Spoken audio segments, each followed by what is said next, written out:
성경 말씀 야고보서 오늘 4장 두 번째 시간입니다. 11절부터 17절까지 말씀 한 절씩 교독하겠습니다. 형제들아 서로 비방하지 말라. 형제를 비방하는 자나 형제를 판단하는 자는 곧 율법을 비방하고 율법을 판단하는 것이라. 내가 만일 율법을 판단하면 율법의 준행자가 아니요 재판관이로다.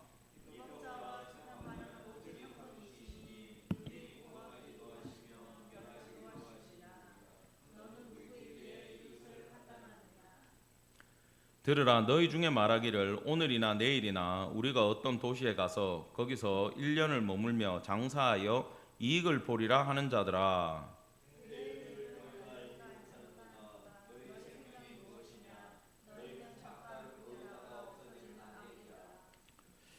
너희가 도리어 말하기를 주의 뜻이면 우리가 살기도 하고 이것이나 저것을 하리라 할 것이거늘.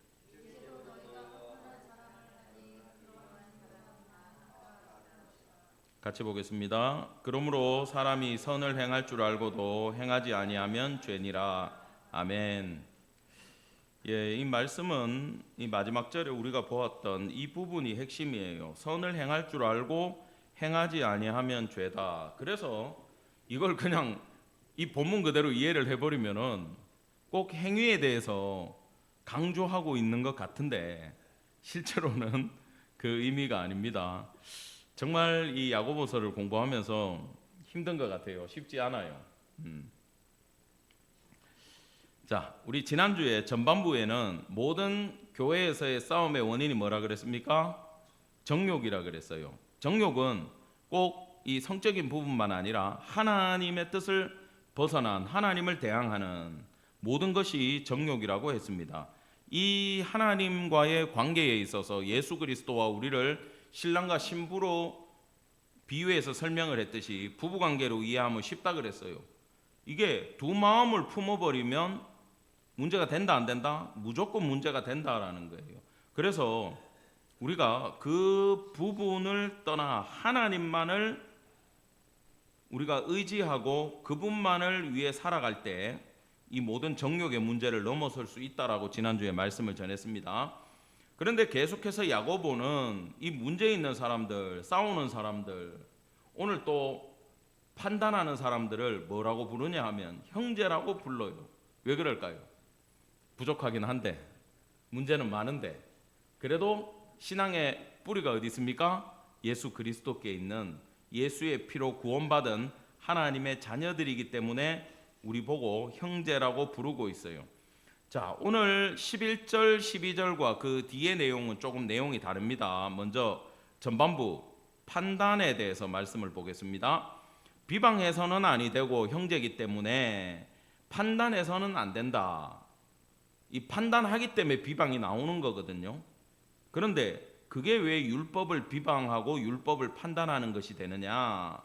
자, 이게 뭐냐 하면은 사람에 대해서 그 사람의 행동에 대해서 잘한 건 잘했다, 잘못한 건 잘못했다라고 생각은 할 수 있는데 판단의 단계까지 가면 뭐냐 하면은 실제로는 교만한 거고 내가 하나님이 되는 거예요. 우리가 그렇잖아요. 상대방의 경우나 환경이나 내막을 모르면서 그 사람이 행했던 일 하나만 가지고 하나님의 모세의 율법을 딱 가지고 와가지고 너는 이런 죄인이라고 못 박아버리면 저는 지금도 그 이야기가 잊혀지지가 않아요. 그 선배 목사님이 전도사 시절에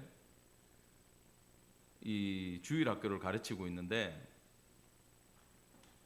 청년부 회장이죠. 청년부 회장이 교사회의에 참석을 해야 됨에도 불구하고 저희 때 그랬거든요. 9시 주일학교 예배를 드리면 선생님들은 8시 반까지 와야 돼요. 그래서 한 20분 정도 회의와 기도를 하고 이제 9시 예배를 드렸거든요. 근데 그게 8시 50분에 끝났는데도 교사를 맡은 청년부 회장이 교회를 안 오는 거야. 전도사님이 화가 머리끝까지 나와가지고 교회 언덕 위에 교회 그 현관 앞에 가가지고 이렇게 지켜보고 있었대. 근데 저쪽 구석에 골목에서 뭐가 올라왔다고요? 연기가 확 번제에 이 향기로운 연기가 올라가고 있는 거야.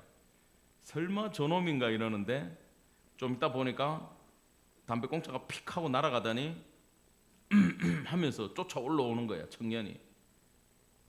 그 전도사님이 거룩한 분노가 단전에서부터 올라와가지고 너는 여기까지 올라오면 죽었어. 이거 뭐라고 욕을 하지? 이러면서 막 거룩한 분노를 끌어올리고 있는데 그 순간 하나님의 음성이 들렸대. 야, 너 제 상황 알아? 제가 어떻게 힘든 삶을 살면서 정말 교회 오기 힘든데 제가 그 환경 가운데 이렇게라도 담배라도 한 대 피우고라도 교회 쫓아오는 저 심령을 네가 알아? 제가 얼마나 힘든지. 딱 그 얘기가 이 얘기예요. 분명히 잘못했어, 청년부 회장이. 교회 오고 애들 가르쳐야 되는데 담배 피우고 오는 게 말이 돼요? 안 되잖아. 미리 와서 준비해도 시원찮은데. 근데 말입니다, 여기에 우리는 율법의 준행자가 돼야지 재판관이 될 수 없고, 뒤에 하나님 한 분 외에는 누구도 이 일을 감당할 수 없다는 얘기가 뭐냐 하면은, 우리 인간은 우리 눈에 보이기에 그걸 죄라고 정죄하는 것까지는 바라볼 수 있지만, 기준에서 벗어났다라는 건 알 수 있지만, 하나님 안에서, 하나님 앞에서, 하나님의 계획 안에서 그 사람이 어떤 상황에 처해져 있는지를 알아요, 몰라요? 아무도 몰라요. 그래서 판단할 수 없다라는 거예요. 여러분, 이건 누가 잘못했을 때 비판하는 행위만 여기 들어있지 않습니다. 어떤 선교사님이 한국교회죠, 도와달라고 찾아오셔가지고 지금 거기 선교지의 상황이 이렇고 우리가 지금 돈이 얼마 필요하고 그래서 이렇게 제가 후원을 받으러 다니는데 목사님 좀 도와주십시오. 그 이야기를 듣고 목사님이 흔쾌히 그래 내가 도와줄게 그랬대. 좀 큰 교회예요. 하나님이 뭐라 그랬는지 아세요? 그 선교사 나가고 나서 네가 뭔데 함부로 도와준다 만다라고 얘기하냐 이러시더래. 하나님이 그 선교사님을 친히 훈련하고 있는 과정이래요. 근데 네가 돈을 줘버리면 내가 걔를 훈련을 못하고 걔는 기도를 안 하게 되지 않냐. 다음부터는 나한테 물어보지 말고 네가 판단하지 말라고. 이해가 되세요? 선교를 하고 무엇을 할 때 중요한 건 하나님만이 총지휘관 되시지, 우리가 우리 뜻대로 우리 눈에 모이는 대로 판단할 수도 없고 행해서도 안 되고 정죄해서도 안 된다라는 것이 오늘 첫 번째 단락의 이야기라는 거예요. 이건 우리가 평상시에 많이 들었기 때문에 길게 설명을 안 하겠습니다. 지금 야고보는요, 하나님 외에는 못한다라고 얘기하면 너는 누구이기에 이웃을 판단하냐라는 건 우리의 정체성을 물어보는 건데, 하나님의 나라에서 우리의 위치가, 이 땅에서 우리의 위치가 높다 낮다라는 뜻이 아니라 우리가 처해져 있는 상황에서 우리가 할 수 있는 일은 뭔가? 따라합시다. 사랑. 예. 사랑으로 기도하고 사랑으로 섬기고 사랑으로 품고 사랑을 전하는 일밖에는 사실은 저와 여러분이 할 수 있는 일이 없음을 기억하기 바랍니다. 절대 우리는 입법을 할 수도 없고 비방하거나 판단할 자격도 주어져 있지 않다라는 거예요. 이 부분을 주의해야 됩니다. 두 번째 이야기 13절부터가 오늘 핵심인데 같이 읽겠습니다. 시작. 들으라, 너희 중에 말하기를 오늘이나 내일이나 우리가 어떤 도시에 가서 거기서 1년을 머물며 장사하여 이익을 보리라 하는 자들아. 자, 먼저 들으라 이렇게 시작해요. 들으라라고 시작하는 건 어떤 얘기냐면은 명령형이고 경고형입니다. 내 말 똑바로 들어, 안 들으면 알지 그 얘기입니다. 근데 누구한테 얘기합니까? 앞에서 봤듯이 형제들아, 교회 공동체를 향하고 있어요. 그 교회 안에 어떤 사람들이 있냐면은, 자 보세요. 오늘이나 내일이나 지금 어떤 계획이 있어. 이 사람들이 우리가 첫 번째 어떤 도시에 가기를 원하고 거기서 1년 정도 머물기를 원하고, 세 번째 장사를 해가지고 장사하면 얻는 게 뭐예요? 이익을 보리라 하는 자들아. 여러분, 여기까지 잘못이 있어요 없어요? 없어요. 문제가 없어요.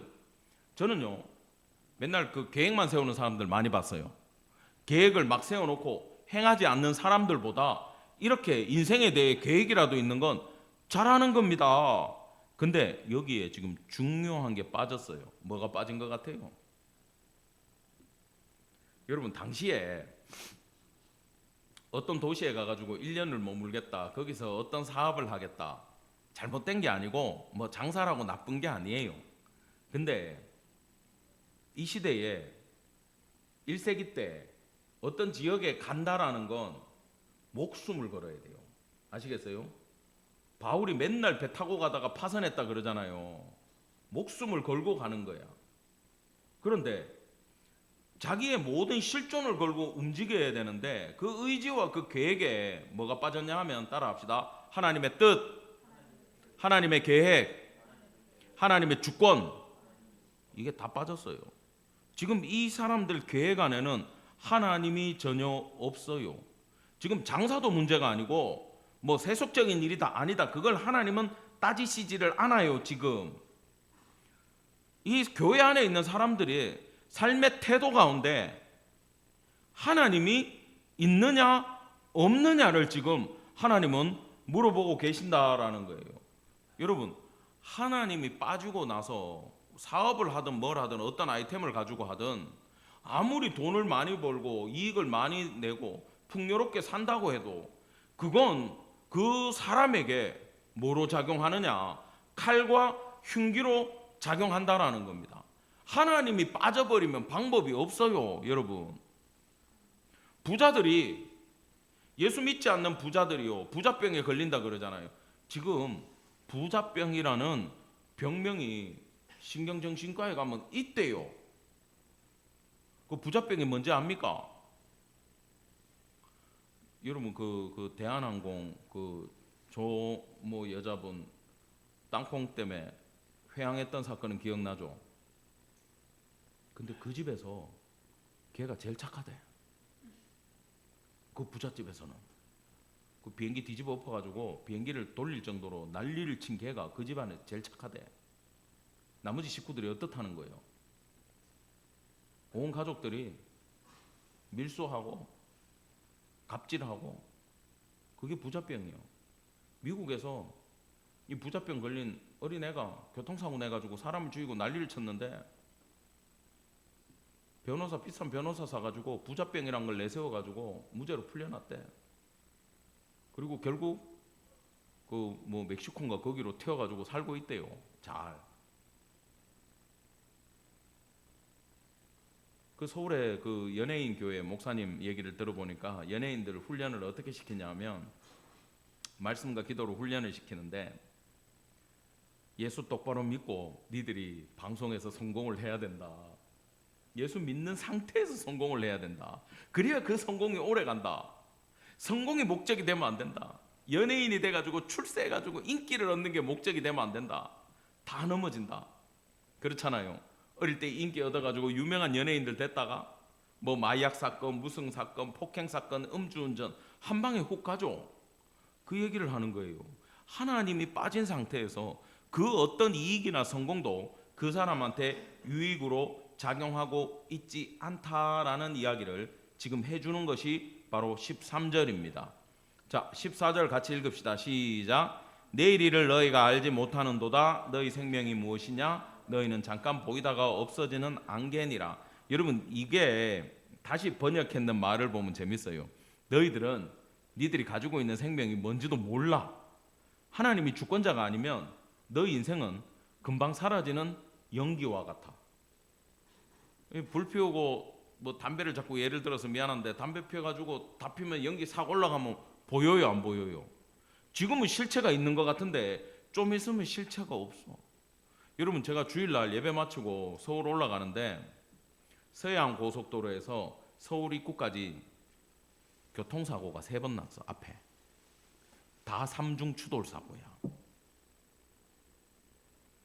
그 우리가 그때 주일날 뭐 담소 나누고 좀 늦게 끝났잖아요. 평상시보다 적어도 30분이 딜레이가 됐어요.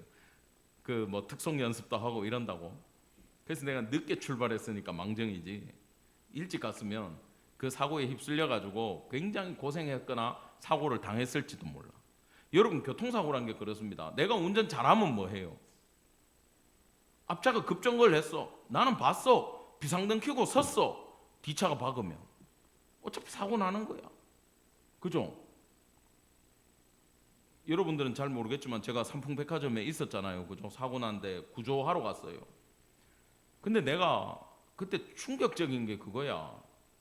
내가 무너지고 거의 10분도 안 돼서 도착했는데 그 앞에서 사람들이 와가지고 막 놀래가지고 와 그러고 있는 거야.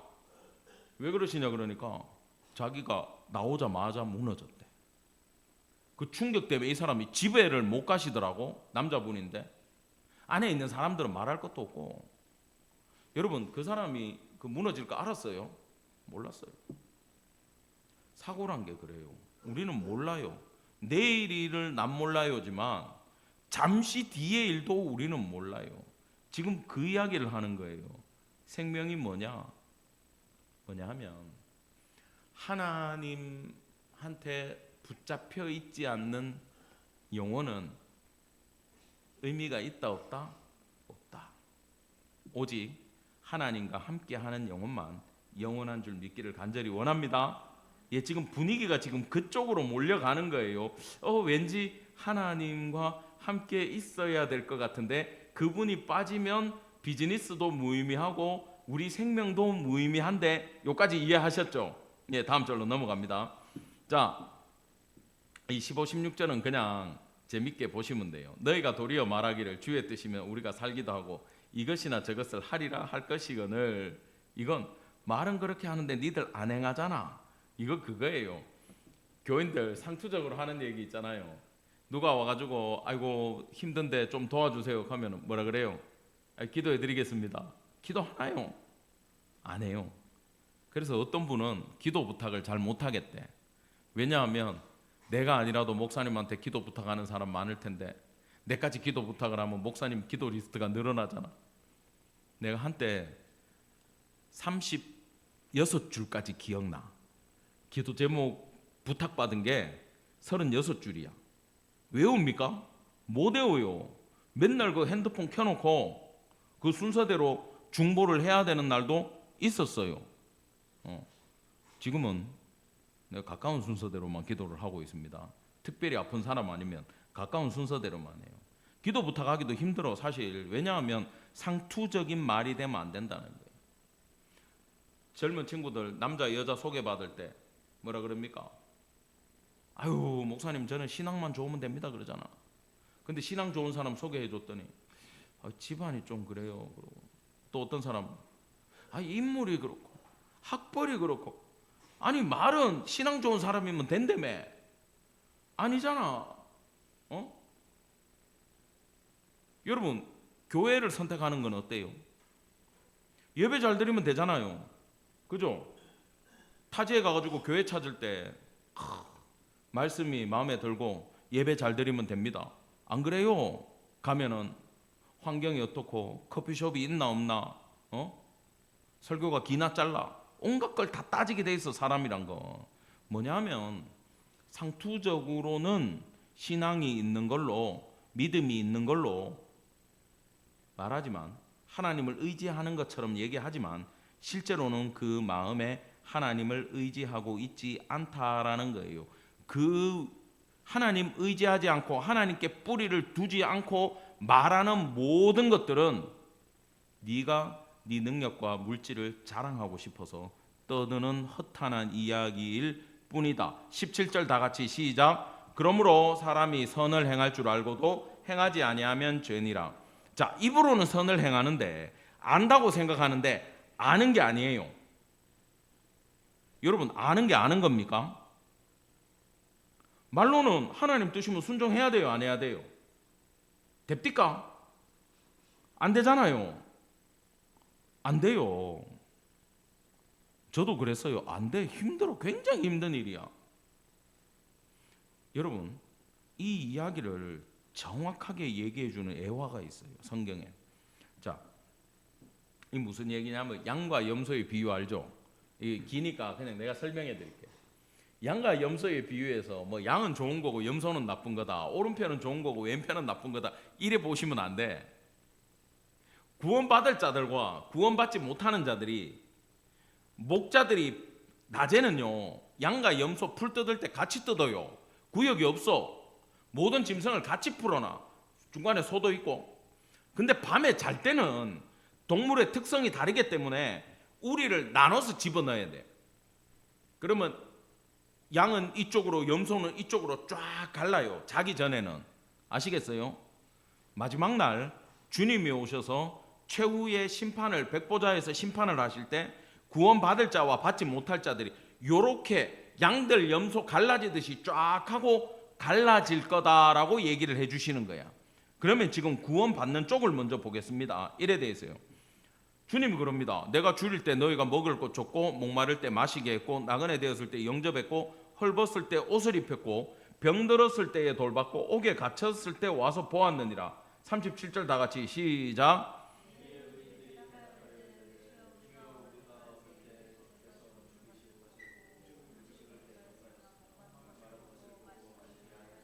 자, 끝까지 똑같아요.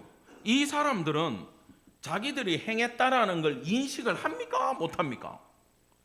모르죠. 지금 주님을 접대한 적이 없어. 주님한테 음식 대접한 적도 없고, 목마른 걸 해결해 준 적도 없고, 나그네 된 주님을 본 적도 없고, 아무것도 못 봤어. 주님이 옥에 갇힌 것도 못 봤어. 근데 그냥 40절 다 같이 시작. 임금이 대답하여 이르시되 내가 진실로 너희에게 이르노니 너희가 여기 내 형제 중에 지극히 작은 자 하나에게 한 것이 곧 내게 한 것이니라 하시고. 지극히 작은 자가 누굴까? 우리는 그 생각을 하죠. 거기에도 말씀의 포인트가 있지 않아요. 양과 염소가 갈라지는데 둘 다 보면 다음 단락도 똑같습니다. 왼편에 있는 자들을 저주하며 이놈은 마귀 새끼들아 그러면서 네 내 배고플 때 아무것도 안 줬고, 목마를 때 아무것도 안 줬고, 영접도 안 했고, 헐벗었을 때 챙기지도 않았고, 병들었을 때 옥에 갇혔을 때 아무것도 안 했잖아. 44절 다 같이 시작. 주여 우리가 어느 때에 주께서 줄이신 것이나 목마르신 것이나 나그네 되신 것이나 헐벗은 것이나 병드신 것이나 옥에 가신 것을 보고 공양하지 아니하더이까? 인식이 있어요, 없어요? 없어. 지금 선을 행하든 악을 행한 자든 머릿속에 기억이나 인식이 있다 없다? 없다. 그게 포인트예요. 신기하죠? 뭐냐 하면은 의식을 못 하는데 본능적으로 한 거야. 아시겠어요? 저절로 나온 거예요. 이건 안 한 놈들도 저절로 안 나온 거고, 나온 사람들도 저절로 나왔다가 포인트야. 그게 뭔 말이냐? 자, 우리가 우리 믿음과 신앙과 나의 삶의 모든 근거를 하나님, 예수 그리스도, 성령의 은혜의 뿌리를 받고 있다. 만약에 1번 경우요, 예수님께 뿌리를 받고 있는 자들은 여기하고 지금 링크가 걸려 있을 거 아닙니까? 예수님하고. 그러면 자연스럽게 내 삶에 어떤 상황에 처해졌을 때, 아 이건 주님이 시킨 일이야, 아 이건 해야 돼, 아 죄인을 돌보는 걸 하나님이 기뻐하실 거야 라는 생각 없이 연결되어 있기 때문에 예수의 사랑으로 자연스럽게 나왔다 안 나왔다? 나왔고 뭘 했는지 기억조차 못한다라는 거예요.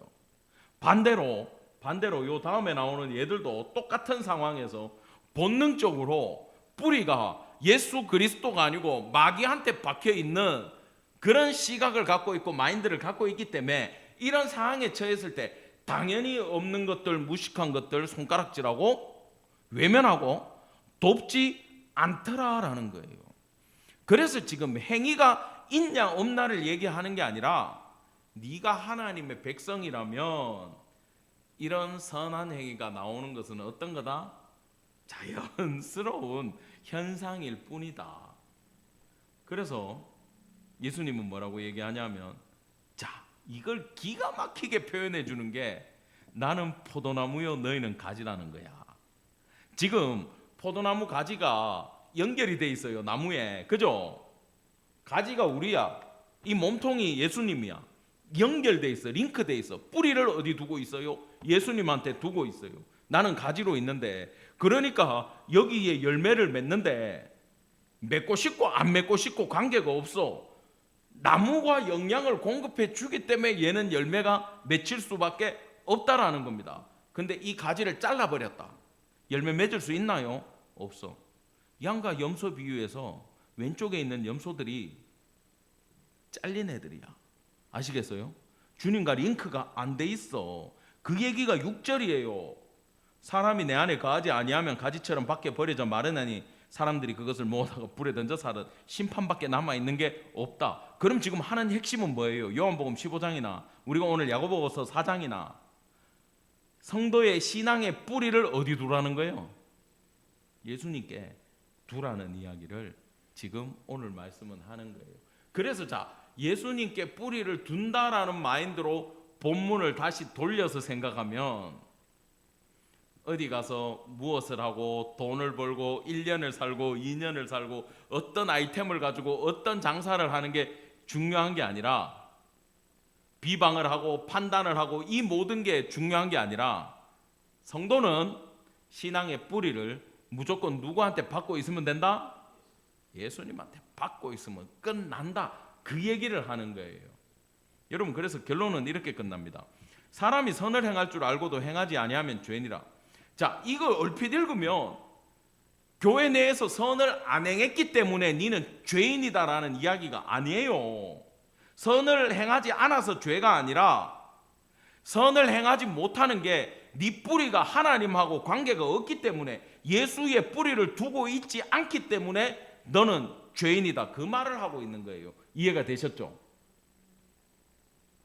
여러분, 그래서 지금 교회 안에 부한자들에게 사업을 하고 부 자체가 중요한 게 아니라, 너희가 자연스럽게 공고한 자들, 힘겨운 자들에 대해서 사랑을 나누는 모습이 너희 속에 나오지 않고 비판을 하고 있다는 건, 너희는 주님을 똑바로 안 믿고 있구나, 너희의 신앙의 뿌리를 주님한테 안 두고 있구나, 그 이야기를 하고 있는 거예요.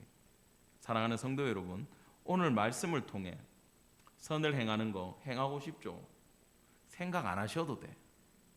뿌리만, 신앙의 근거만 예수 그리스도께 둔다, 여기에 집중하기를 간절히 축원합니다. 그 근거만 확실히 붙잡으신다면 여러분 삶의 모든 행위는 예수 그리스도로 말미암아 열매 맺는 삶 살 수 있음을 믿기를 간절히 축원합니다. 아멘. 기도하겠습니다. 주님, 은혜를 감사드립니다. 우리의 삶의 근거를 예수 그리스도께 두기를 원합니다. 하나님, 우리가 사람을 바라보며 판단을 하고 불쌍한 형제를 바라보며 돕지 못하는 것이 선을 행하지 않아서 죄인임이 아니라, 우리가 예수 그리스도와 관계가 없는 자들이기 때문에 그렇게 하지 못했다라는 것을 배웠습니다. 이제 이 말씀을 근거로 우리의 신앙의 모든 뿌리를 예수 그리스도께 두고, 우리 주 예수 그리스도가 포도나무라면 저희가 가지 같은 역할을 할 수 있도록, 많은 열매 맺을 수 있도록 하나님 저희를 붙들어 주시고, 그 어떤 순간에라도 저희를 놓지 말아 주셔서 주님 오시는 날 귀한 열매 올려드리는 임마누엘 모든 성도 될 수 있도록, 예배자 될 수 있도록 복의 복을 다하여 주시옵소서. 감사드리며 우리 구주 예수 그리스도 이름 받들어 간절히 기도드렸습니다. 아멘.